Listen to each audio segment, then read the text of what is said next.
Here it is. Right. Different sort of crisis. Yes, different kind of crisis. Let's talk about these pipelines and this accusation of sabotage, Ukraine coming out saying Russia have done it. Talk to me about the geography of this and how likely it is that Russia are responsible for the damage.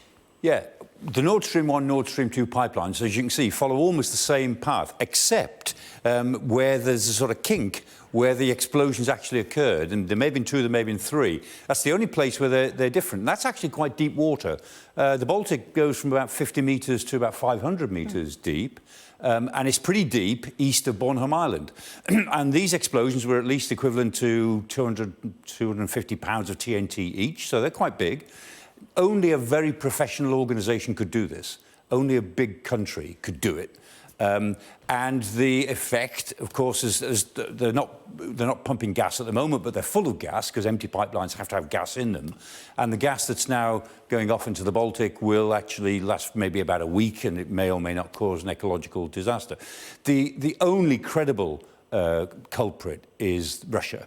It's in nobody else's interests. And Russia is, I'm sure, is sending a message that the Baltic actually, that these pipelines will not work again. You can't expect any more gas in Europe from us. And increasingly, importantly, this is the red line, is the line of the Baltic pipe, which was inaugurated yesterday, just as these explosions occurred. And you can see the Baltic pipe passes over the area of Nord Stream 1 and Nord Stream 2. And I'm sure that the message here is that all gas pipelines in the Baltic may now be vulnerable, and the Europeans better realise that. This is typical Putin psychology: frighten everybody, just increase the pressure, make people frightened of him. And I think, as we've been saying since the beginning of this crisis has escalation built into it.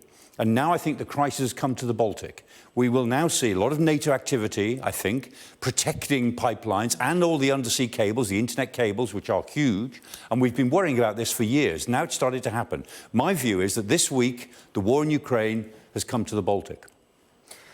Let's talk about what is happening in Ukraine, because, of course, we're looking here. That's where President Putin wants us to look. But actually, we need to keep an eye on what's going on in the ground in Ukraine. Can you bring us up to date with what's happening?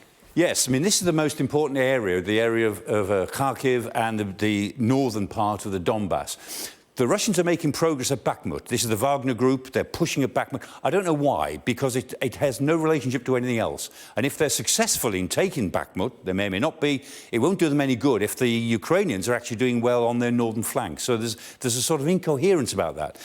The Russians really should worry about what's happening at Lyman and Svatove, because the Russians have got a line from Troitska right down to Kreminna, and Svatove is the important part of that. Now, Lyman is the sort of southern base of all of that defensive line which the Russians are trying to hold. And already the Ukrainians in the last 72 hours have got round the back of them at Kolydyazi and Yampil. And there's only about 10 kilometres in between those two places. And those 10 kilometres contain lots of reservoirs, a whole line of reservoirs.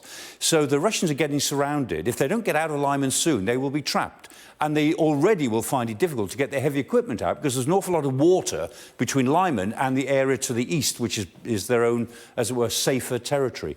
Things are happening very quickly in Lyman. If the Russians lose that, as most of us expect them to do in the next 24, 48 hours, then their position north of that in Kreminna and Svatove will actually be weakened, and their position south of it will be much, much weaker.